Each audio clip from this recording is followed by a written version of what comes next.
Hi everyone, this is Sarah from Farshore. We're just waiting for all the schools and everyone to arrive. So in a few minutes, I'll pop my camera on and just say a quick hello, but just wanted to say hello and welcome everyone. And we're just waiting for all the different schools to come in. So we'll get going in just a couple of minutes time.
Hello everyone. This is strange because I can't see anyone. I can just see a blank screen, but my name is Sarah and I want to welcome everyone to this term's Key Stage 2 Farshore Book Club event with Collins. It's so lovely to have you all here. I can't see any of you, but I know you're out there. And there's lots of schools from all over the country here, which is really, really exciting. So we're delighted to have you here and really excited to have this brilliant event with Jennifer. You probably haven't had a chance yet, but teachers, if you'd like to, please say hello in the chat box and let us know what school you're from and your class name as well, so we know who's with us. That would be really great. We can be here all together. Just a reminder, a couple of reminders. Firstly, that we are recording today's session. And also it might be a good idea for you to have a pencil and paper to hand for this session as well, because there'll be some interactive things going on. Not essential, but if you happen to have one to hand, that would be great. Oh, lots of you saying hello, that's lovely. Thank you. Hello, everyone. So like I mentioned, my name is Sarah. I'm an editor at Farshore. Farshore is the publisher who published the wonderful Jennifer Killick, who we're going to meet in just a moment. And I'm an editor, and that means that I have the amazing job of helping authors and illustrators to create their books, just like this brilliant book, which we're going to hear lots more about today. This is Dreadwood. It's probably coming up back to front there actually, but it does say Dreadwood, by the wonderful Jennifer Killick. And being an editor means it's my job to work with authors to make their book the very best it can be. And that means anything from working on the idea with the author, all the way through to sort of checking the spelling before it goes off to be printed. It's probably a bit like when you guys write stories or work on projects in class and your teachers help you to make those projects or stories even stronger by asking you lots of questions about the plot and the characters and what happens at the beginning and the middle and the end. It's a fantastic job. It's very creative and I love it. And we have lots of fun as well coming up with book titles and writing cover copy and working with designers and the authors to make sure that the book looks really appealing as well, so that all you guys want to read it, because that's what we want at the end of the day, is for you to enjoy the books that we work on. But today is obviously not about me at all. I'm just here to move things along. This is about you having an incredible time with Jennifer Killick, the amazing author of Dreadwood, which is coming out in 2 days' time, so very soon indeed. And in just a moment, Jennifer is going to introduce you to the book, which is the first in a brand new sort of horror, comedy, sci-fi series. I'm just going to share some tips for writing your own stories. And then at the end, we'll have lots of time for questions. Well, hopefully lots of time for questions. So if you want to have a think about any questions you'd like to ask Jennifer, please do, and write them in the Q&A box, and we'll try and get through as many as we can before the end of the session. But enough about me. You're not here to listen to me. I'm going to hand over to the wonderful Jennifer Killick, who I think is lurking in the wings. I can see, there she is. Hi, Jennifer. Hey, can you hear me okay? I can hear you. It's good. I'm going to put myself on mute now and hand over to you. Thank you so much, Sarah. Hi, everybody. I've just been watching all your hellos come up in the chat. It's so lovely to see so many of you here, some schools that I recognise as well, which is always nice to see friends that I've seen before.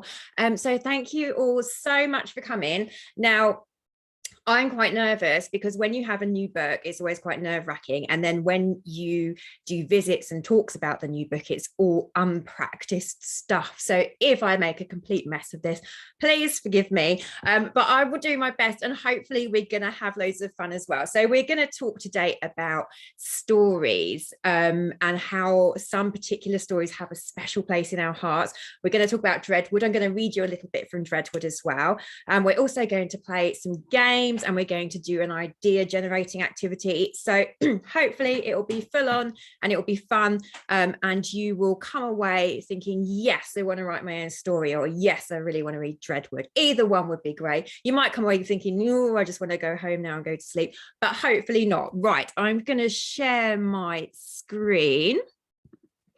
So this should pop up now. I'm hoping that you can see it.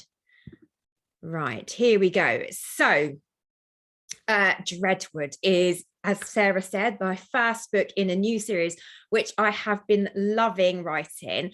It's really fun writing a series because you know there are going to be further parts of the story. You get to develop the characters. You get to think of nice, juicy things to put in later. So I've been having loads and loads of fun with this one. It's probably been my most fun book to write. Oh, bear with me. Sorry. Now my screen is not going. Here we go. Excellent. So I wanted to talk to you about the power of stories, because when I do sessions with classes, I often talk about how stories are a huge part of our lives. You know, we have them around us every day when we read books, when we watch movies, YouTube, games, anime, all these different ways we have stories in our lives. But what I wanted to talk about today is how some stories are particularly special to us, because for me, stories have always helped me through really tricky times in my life. So I wanted to show you a few examples of some stories that have helped me a lot. There might be some you recognize here and some that you think, what the heck is that? So the first story is Morris's disappearing bag. If you can see the lovely little bunny with the teddy bear. So this story was my favorite story when I was really small. It was my first favorite book. And the reason why I loved it so much, I think, is because in the story, Morris has brothers and sisters who are a bit annoying. They're a bit annoying. They kind of leave him out of stuff, and he gets quite sad and annoyed, and he wants to be part of that group. And I think growing up, I was the middle child, and I often felt left out with my brother and sister. So I think I loved reading that book because it made me think, yeah, and I loved watching Morris kind of get his revenge on his brother and sister. And I wonder how many of you have troublesome siblings that you sometimes feel like with and would love to get a little bit of not like murdery revenge, but you know, funny revenge on. So that was really important to me. And then if you can see the two books by Jane Austen, Sense and Sensibility and Pride and Prejudice. Now, probably most of you haven't read these yet, and I only started reading these books when I was a teenager.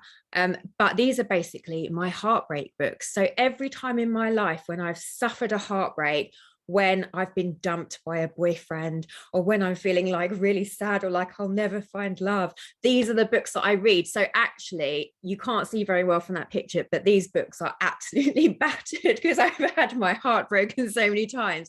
And when I read these books, when I'm feeling sad, they help me through all the sadness because there are characters in the books going through similar sorts of things. I mean, obviously, I don't wear a bonnet, but not appearance wise, but feelings wise, they go through similar things. And it's always really helped me to read these kind of stories of other people going through these things and coming out the other side of it.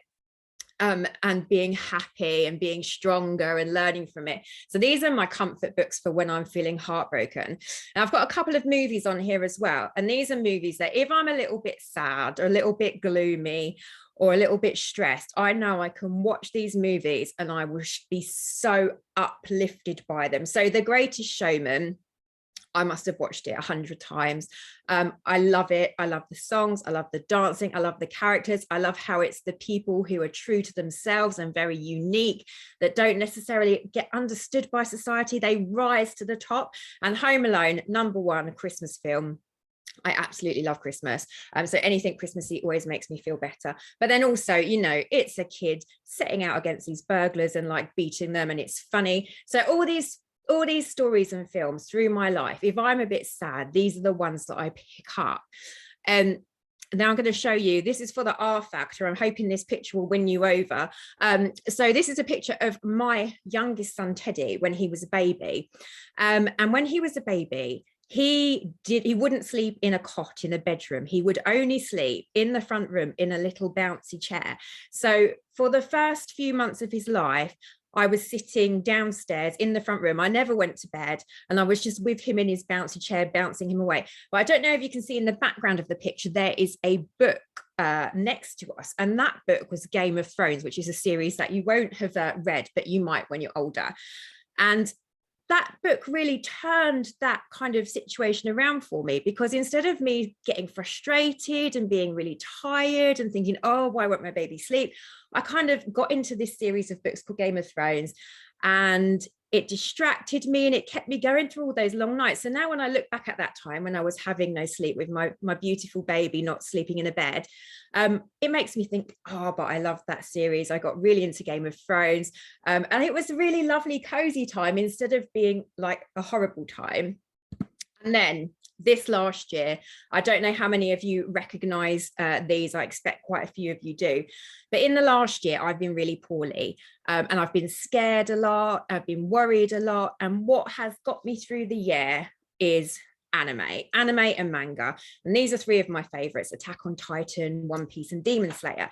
And I think the reasons these have helped me, first of all, they're really funny, so they make me laugh, they cheer me up. They also got loads of action, they're really gripping, they're short episodes if you watch them on anime. There's so much going on. And honestly, in one of the hardest years of my life, it has been watching an anime and reading manga with my son that has really helped me through it. So what I'm interested to know is, are there any books, movies, stories that have helped you in your life? Is there anything that you've read or seen that has given you comfort, or that if you're having a bad day, you turn to this particular movie, you know you're going to watch it, it's going to make you feel better? Does that happen to any of you?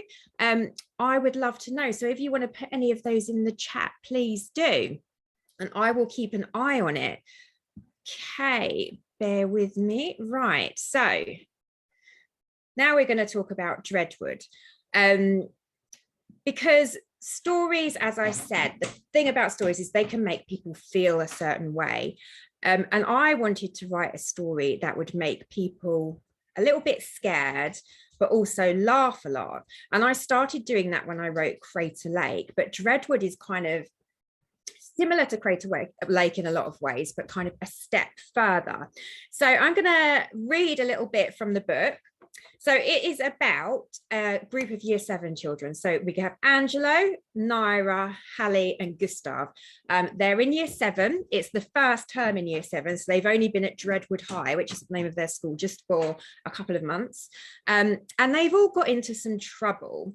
There's been an incident in the lunch hall one lunchtime, and it's meant they've all got a detention on a Saturday. So they have to go into school on a Saturday for this detention, where they assume they're going to be doing boring things like picking up litter. They're not friends with each other. They barely know each other, but they're all kind of thrown together into this situation. So they're, you know, obviously they get there, they're not happy. It's Saturday, they don't want to be at school. They meet the caretaker who locks them in, locks the gate. So they're in the school just with the caretakers and one teacher called Mr. Canton. And then they realize actually there are worse things than being at school on a Saturday if there are some people that are out for revenge on you. So they find out that they are at the school for a reason. It's not a coincidence that they all had a detention on this day.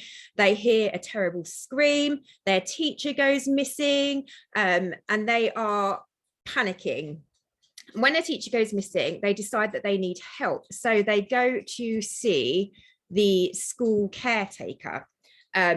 But they're already suspicious. They're already on edge. So they decide that instead of going to the front door of the school caretaker's house, which is right next to the school, they're going to go round the back. They're going to go to the back garden, which runs alongside the school field, and have a peep through the fence just to see if everything's clear there, or to see if they can find any clues as to what's going on. So this bit that I'm going to read is where Angelo is staring through a little hole in the fence into the back garden of the caretaker's cottage. And the caretakers are called the Latchets, Mr. and Mrs. Latchet. So Mrs. Latchet creaks open the door to one of the chicken coops, straining against the wind that wants to keep it shut. She scoops up a chicken and tucks it under her arm, singing gently to it as she closes the door, lowers the latch, and follows the stone path further down the yard. At the other end of the yard, there's a crumbling circular stone structure, about 1 metre high and covered with a wooden lid the thickness of my arm. It looks like an old well. A large tree stump rises from the scraggly grass next to it, an axe resting blade down in the top of the stump. Mrs. Latchet stops at the well, cooing at the chicken like it's a human baby and stroking its rust-coloured feathers. My brain feels slow and sluggish. I can't think what she's up to. I try to calculate the possibilities as I watch her squeeze the chicken tighter under her arm, so hard that she must be hurting it, while her other hand takes hold of the lid of the well.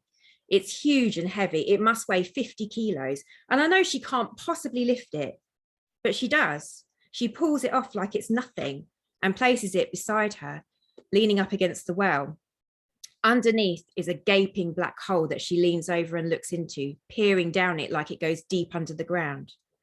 She grabs the chicken with her right hand again, dangling it upside down by its feet, still singing that wretched tune.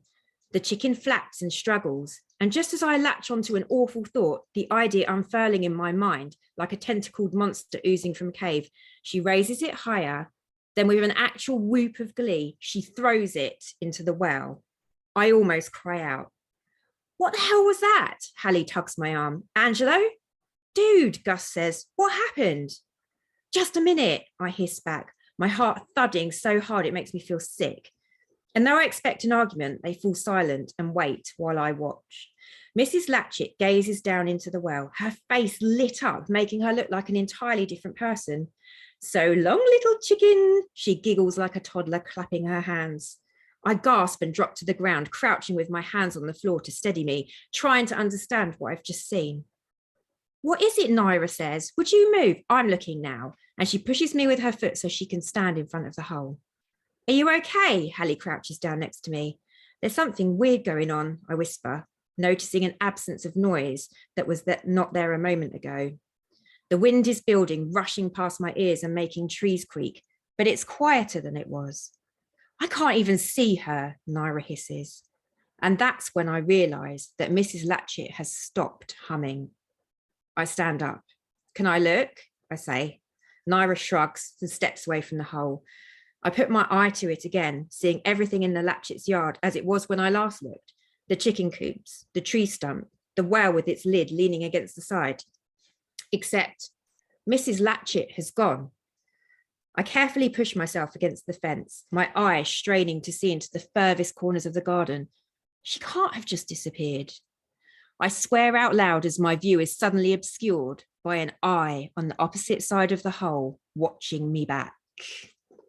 So Mrs. Latchet is watching Angelo from the other side of the hole. And obviously that gives him quite a fright, but now she knows that the children are there. So they have no choice but to go and speak to her, and things very quickly unravel from there. And there's lots of jump scare moments, there's lots of chases and fights, and it basically becomes like The Floor is Lava. So I don't know if you know that game, The Floor is Lava, but we're going to talk about that in a minute. I'm just looking through all your lovely comfort reads and comfort stories you have. And it's so lovely to see that lots of you have things that you really love. I see Treehouse books, Kind of Spark by Elle McNichol, Toy Story, Harry Potter, Jujutsu Kaisen. Yes, I love Jujutsu Kaisen. Excellent choice. Tilly and the Book Wanderers, Tom Gates, Night Before Christmas. Isn't that lovely? And does that not just show you that how important stories are in our lives? Spider-Man No Way Home, I just watched that this weekend and I thought it was amazing. All these books that give us comfort, that make us happy. I'm thinking from the bit that I just read from Dreadwood, that probably didn't give you much comfort, probably more likely made you go, but I'm hoping the story overall would make you feel really happy. Okay, so some people think it's weird. My youngest son thinks it's weird that I like to write creepy stories. I like to write a mixture of horror and comedy because I think they go really well together.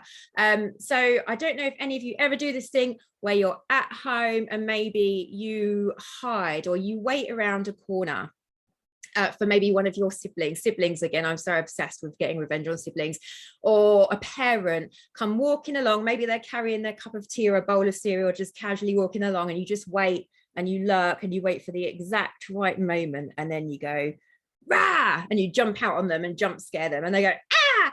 And isn't it like the most fun thing ever? It's so fun, and I love doing that. And writing scary books is just kind of the writing version of doing that. But I think what's lovely about those jump scares is they almost always end with both you and the person that you scared laughing about it. I think horror, the being scared, and the comedy go really well together, especially when there's a joke at the end of the scary bit to kind of lighten the mood and break the tension.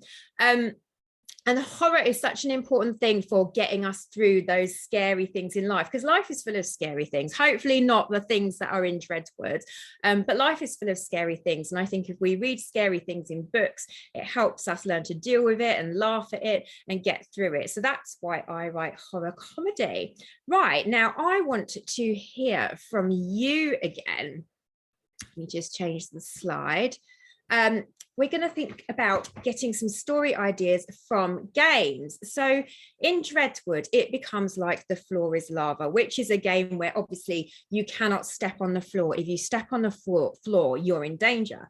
So in Dreadwood, it's because there is something growing, a monster growing under the ground, that if you step on the ground will come up and pull you down, will drag you down onto the ground. I don't want to say any more because I don't want to give you too many spoilers, but I loved the idea of using that game, The Floor is Lava, to turn it into a story and using it in a kind of a real life situation. And I didn't want to directly do, lava, because in a school in around the London area, there probably wouldn't be lava, although maybe we could think of a way that you could get lava around London. But I wanted to use that concept of just being too terrified to step on the floor. So in Dreadwood, the gang have to go up onto the roof a lot. They have to try and step off the floor. Every time they touch the floor, they're in danger.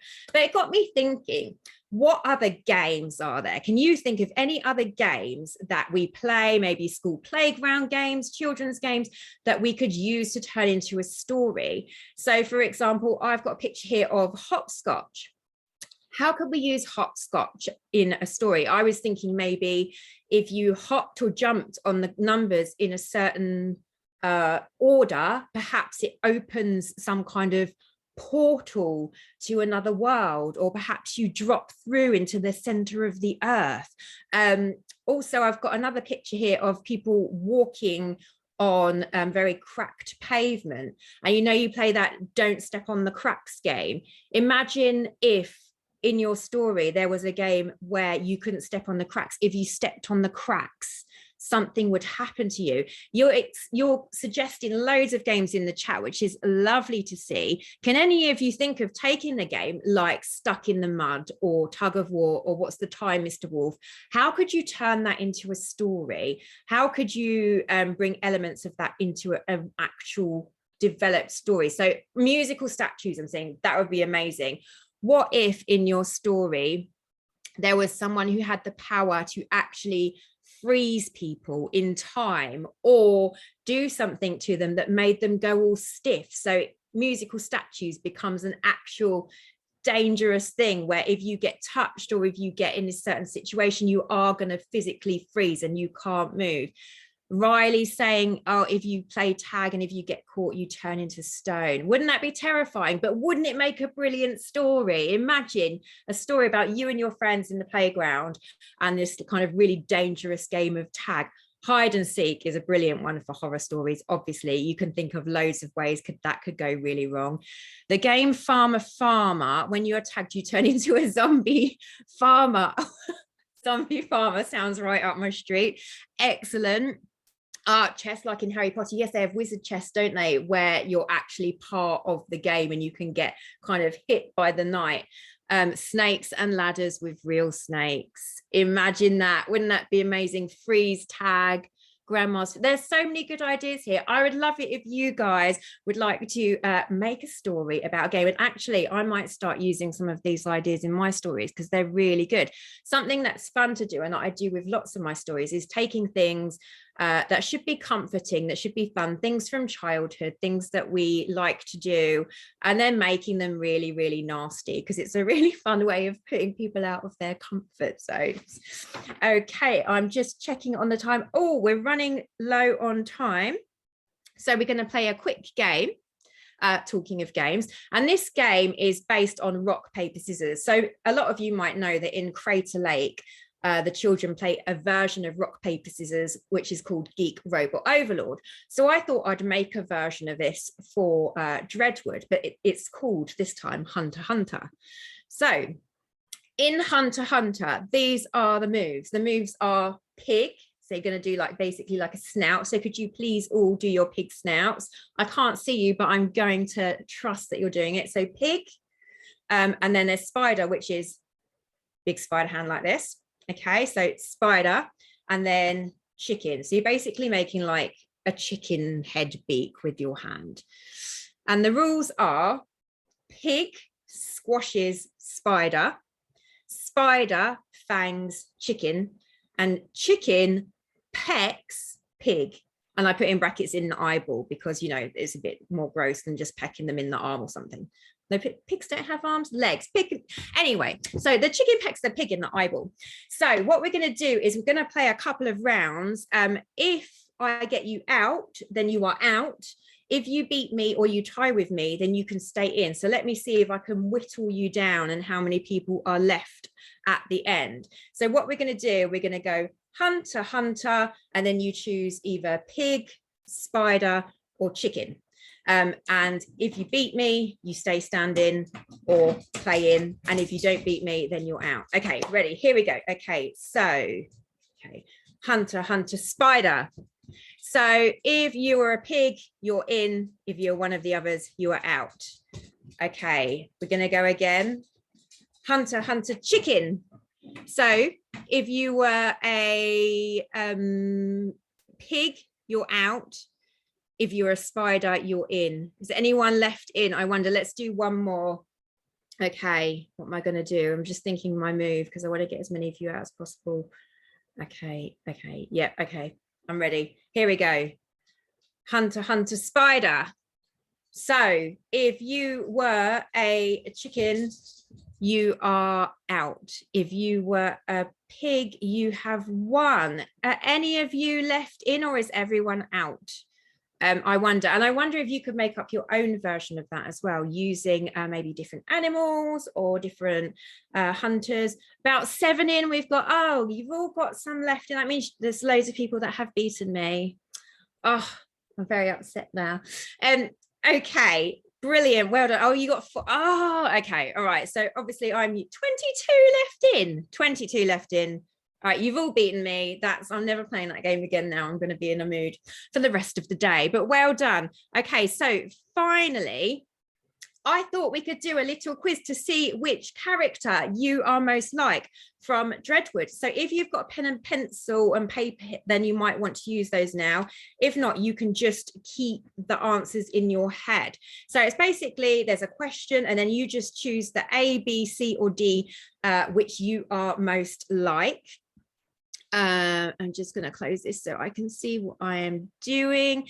Okay, so first question, and obviously for these answers, you're either going to be Hallie, Angelo, Gustav, or Naira. So the first question is, how did you end up in detention? Do any of you ever end up getting in trouble at school? I wonder. I was very good at school, so I didn't get in detention very much. Actually, I didn't get in detention at all. But okay, how did you end up getting in detention? So A, I staged a protest. Things got crazy. B, I skipped school. What's the point? C, there must be some mistake. I do not get detentions. Or D, I pulled the greatest prank of all time. Now, which one of those sounds the most like you? Okay, so A, B, C, or D. Next question. What are your life goals? A, to be Prime Minister or leader of the opposition. B, to travel the world and take care of my family. C, to be a barrister or a surgeon, something at the top of my game. Or D, to be a multimillionaire TikTok/YouTube star. Which one of those are you most like? Okay. Write down your answers. Next question. What is your greatest fear? So A, not making a difference in the world. B, being stuck inside in an enclosed space. C, failure and also bugs. Or D, being weak. Which one of those sounds most like you? Okay, next question. How do you spend a typical Friday night? A, scouring the internet for conspiracy theories. Is that something that you like to do? Or B, watching wildlife documentaries alone. C, studying. I reckon there's probably not that many of you that like studying on a Friday night, but maybe I'm wrong. Or D, eating artisan crisps and watching funny stuff. Okay, I think this is the final question. It's your birthday. What kind of cake do you have? Is it A, a vegan rainbow cake made to order from the bakery? Is it B, a cake that was homemade by my parents and my little brother, so it probably has Godzilla made out of sprinkles on it? Is it C, a birthday cupcake just for me? Or is it D, a massive one because the whole family will be coming over? So write down your answers and then we're going to look at the results. So you hopefully have one that has come up more than any of the others, but you might have like a split. But here are the answers. If you are mostly A's, then you are Hallie. Mostly B's, you are Angelo. Mostly C's, you are Naira. And mostly D's, you are Gustav. So Hallie is fierce, she's brave, she cares about the world. Angelo is independent, he's a bit of a loner. Naira is a super achiever, she studies, she works really hard. And Gustav is a bit of a prankster. He's very funny, yeah, and he just likes having a laugh basically. So maybe you could put in the chat which characters you mostly turned out like. I'm not sure which one I'm most like because they're all like got a little bit of me in them actually, but I did this with my children at the weekend and my oldest son Stanley was a definite Gustav, which was the least surprising thing ever. So finally, before we do questions, I would like you all to do a little bit of singing because in the world of Dreadwood, nursery rhymes, this is important, you need to pay attention here. Nursery rhymes become life-saving. If you know your nursery rhymes, you're going to be in a much better position to protect yourself. So there's a nursery rhyme that goes along with this book and it is called Incy Wincy Spider. So I reckon you probably know Incy Wincy Spider, but we're going to have a little sing along. Now I'm going to have to sing all on my own to like the screen. So I really hope that you guys are going to sing very loudly where you are so that you can drown out my horrible voice and make me feel less embarrassed at singing on my own. But I'm going to put like a karaoke version up. So I want you to sing along, but really pay attention to the screen because something in it might be a little bit different than what you're used to. Okay, right, brace yourselves for my singing, guys. Here we go. Incy Wincy Spider climbed up the water spout. Down came the rain and washed the spider out. Out came the sunshine and dried up all the rain. And I've just realized that my husband forgot to save the correct line. So we'll just do the last line. I'm so sorry. So Incy Wincy Spider climbed up the spout again. Sorry about that last line, but keep watching. Okay, I'm really sorry that didn't go to plan, but I'm hoping you had a little jump scare there with the spiders. I'm going to stop sharing the screen now. I don't know how that happened with my Incy Wincy something at the end there. The something. That was. I feel like maybe children could make up their own last line. That's an idea, isn't it? They could. Well, there's definitely some kind of future authors, isn't there, in these schools, because these ideas are absolutely brilliant. I've been scribbling madly for some of the ideas that games that could go wrong are just completely brilliant. I feel like we've got another 15 Dreadwood books just from the ideas. I might have to steal some ideas. Oh my gosh, absolutely brilliant. And the stories as well. It's just so good to read all about the books that you love and the films that you love as well. So that's absolutely brilliant. So thank you so much, everyone, for joining in. I hope you enjoyed that. That was absolutely fantastic. Thank you, Jennifer. And we've got some lovely questions coming in as well. So I'll start. Won't waste any more time. So we've got one from Matt. It could be Jenna, could be Genna. I'm going to go Jenna. Hello, this is class 6G, the best class, of course it is, from Regent's Park School in Birmingham. Marwa would like to know, what inspired you to become an author? Hello, 6G, the best class. Marwa, so I basically, just because when I was growing up, I used to visit my library every weekend, and I'd sit in there all Saturday choosing books, and I'd have them with me through the week. I was very shy when I was growing up. I'm still shy now, but I was really shy when I was at school.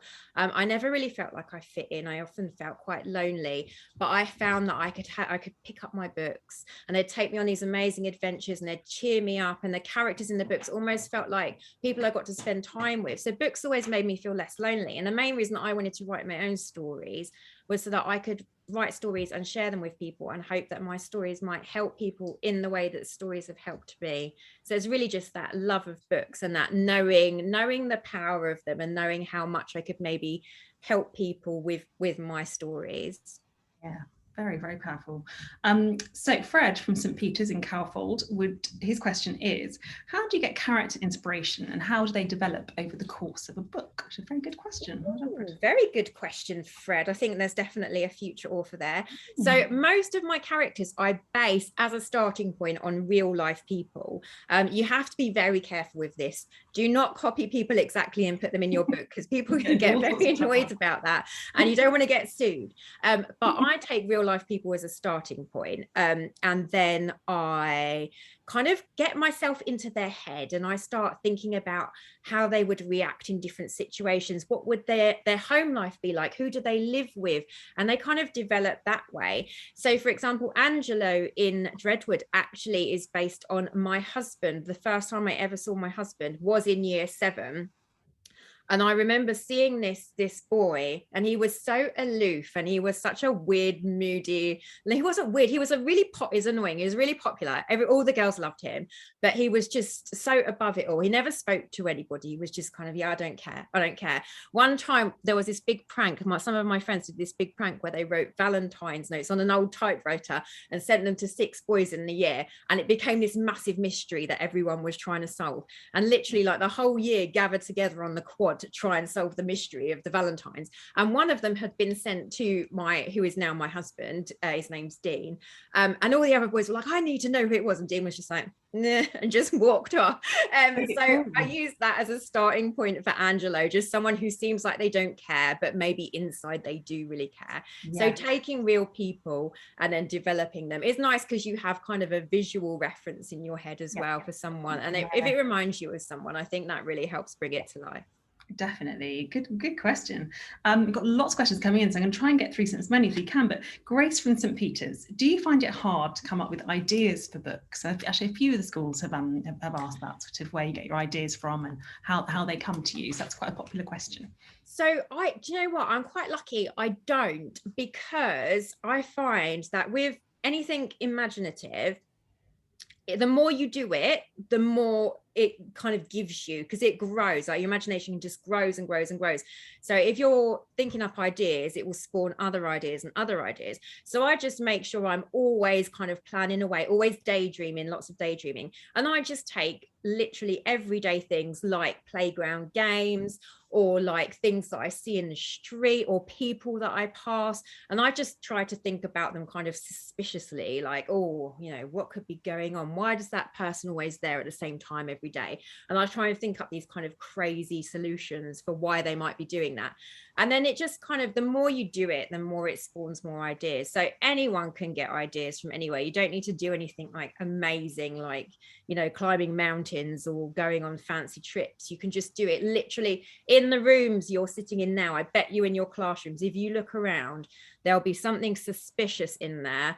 That could be the really good start of a story. And do you write ideas down in a notebook or anything? Do you sort of, when they come to you, do you think, oh, I must write that down, or it will disappear? Do you have anything like that? Or I actually don't. I probably should, but I just tend to keep it all in my head, because I like, yeah, I like them being in my head, because I know that even if they're not in front of my mind, they're brewing away in there. It's only when I decided to use a few different ideas, when they connect and I want to make a story, that's when I'll start scribbling notes. I used to really worry about forgetting things, and I used to try and write in notebooks, but just I found that I was writing in notebooks and then never ever looking back in those notebooks. So now I wait till I've got, right, this is what's going to be my story, and then I start writing everything down and putting it together. Yeah. Very important question here from Amy Brown, which is, which football team do you support? And that's from Year 6 AB at Bothell or Bothell Primary. Do you have okay, that is a good question. And I have a funny relationship with football, Amy. I used to love football, and I supported Tottenham Hotspur because my whole family supports Tottenham Hotspur. But then my husband now, who is that weird loner from school, who I didn't talk to at all through school, but then married much later on, he supports Arsenal. So you can see how that might be a bit awkward. So I tend to like silently support Tottenham, but stay out of it. But also I did live in Leicester for quite a long time while I was at uni. So when I was in Leicester, I was a member at Leicester City, and I used to go and watch a lot of their home matches as well. Yes, oh, very good. So a few there. Actually, I used to support Leicester City when I was growing up, because I grew up in Leicester. I know. So okay, they're all coming in. So let's have a look. Oh, this is a good question. This is from Linda Canning. Zachary would like to know what you do to cheer yourself up if you're feeling sad. That's a very good question. It is a good question. So Zachary, I think it's different for everybody. So as well as like watching something that I really enjoy, so at the moment that would be an anime, I do like being outside. I find that if you go outside in a garden or a park or the woods or something, I just find being outside in the fresh air with not lots of people and noise, I find that really cheers me up. Also really love cake. So nice food is always a bit of a cheerer upper. And just chatting to friends. I think if there's something worrying me or making me sad, I talk to my friends. It always helps. And my bed, because I love sleeping. I love my bed. So cuddling up in bed. I have a teddy bear. I know, like, my husband says it's ridiculous that grown women have teddy bears, but I have a teddy bear called Erwin Smith. So I cuddle up with Erwin, I get cozy, I have a nice cup of tea, I watch a bit of anime. Yeah, just all the cozy things. I think it's really important if you're feeling sad that you do look after yourself. You know, you don't have to pretend that you're not sad if you are sad. Just embrace it, cheer yourself up, and then maybe hopefully the next day you'll be like, yes, I'm better today. Absolutely. Now, a question here, I think you're going to like this one. This is from Vicky Fenton, who says, who's your favourite anime character? Now, I know the answer to this because Jennifer and I spoke about this the other day. I know she'll enjoy answering this one. So, although it's not strictly about the book, I think it's a good one. So, yeah, the one that my teddy bear is named after, Erwin Smith. Yeah. I love him. He's from Attack on Titan. He's commander of the Scout Squadron. I don't want to give any spoilers away, but like my heart is fully broken.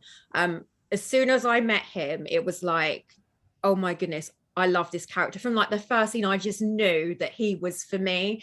So smart, so brave, and he had the weight of the world on his shoulders, and I just wanted to, like, I just I just wanted to help him. But I also really loved Rengoku from Demon Slayer.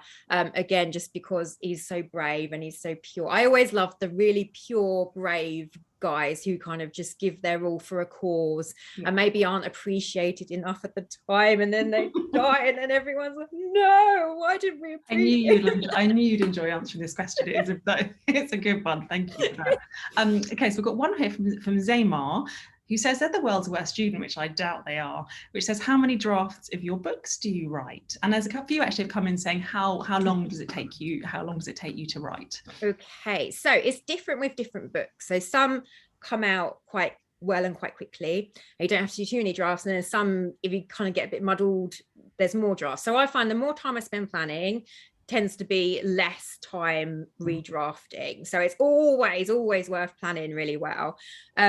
I would say for Dreadwood, it was not very many, was it? It was no, it wasn't. I think it was a fully formed idea, and that goes back to what you said earlier as well, Jennifer, about like having it, about sort of planning it out. I think if you can, this is something. I have a son who's in year 6, which I know lots of you guys are who are watching, and I think when you're doing your work, if you can plan it out as well as just rather than just heading straight into it, that's really helpful, because you can help plan out the beginning, the middle, and the end, can't you? You know where it's going to go. Exactly. So I think, yes, it depends, doesn't it, how each is different in terms of the drafts. It's probably only about 3 or 4 really for Dreadwood, and they were only small changes as well. I've had other books though. My first book, there were probably about 20, because I had to keep rewriting, and that took 6.5 years, my first book, to get published. Dreadwood was just super quick. I think I wrote the first draft of it in 3 weeks, because I hadn't realized that I had a deadline, and then I was like, oh no. When the pressure was on, you went for it. So I was like, right, write it. But it normally takes about 4 or 5 weeks to do a first draft, and then there's normally only about I'd say about 4 drafts per book. So, and the whole time planning, drafting, editing, it's probably maybe about 4 months, but most of that is planning, because I just make it be so, even when I want to start writing, I say no, not yet. It needs to be like fully alive in my head, like I watch it through like it's a movie. Only then am I allowed to like sit down and write. Yeah, that sounds good. We have so many more questions, but I'm afraid we have to wrap it up here, because it is past 2:45 and everyone's got other lessons to go to and all sorts of things, I'm sure. But just wanted to say thank you so much, Jennifer, for today. That has been absolutely brilliant. And thank you to all these incredible schools and teachers and pupils. For the questions alone are absolutely amazing, as well as all of your interaction with us. It's just made it so much fun, so thank you so much. There's going to be a feedback form which we're going to pop in the chat, so teachers, if you wouldn't mind filling that out, that would be super helpful. We're going to have more events next term as well, and we really hope that you've enjoyed this event as much as we've enjoyed hosting it for you. So thanks, Jennifer. Oh no, thanks. I'm just seeing all these schools come out. Thank you to everyone for coming. It's really lovely. Sorry about the little glitches, as I said at the beginning, when it's new stuff, it always goes wrong. But it's been really lovely, and you've got so many good ideas and questions. So thank you very much. And thank you, Sarah and Collins, for having me. Thank you. Bye, guys.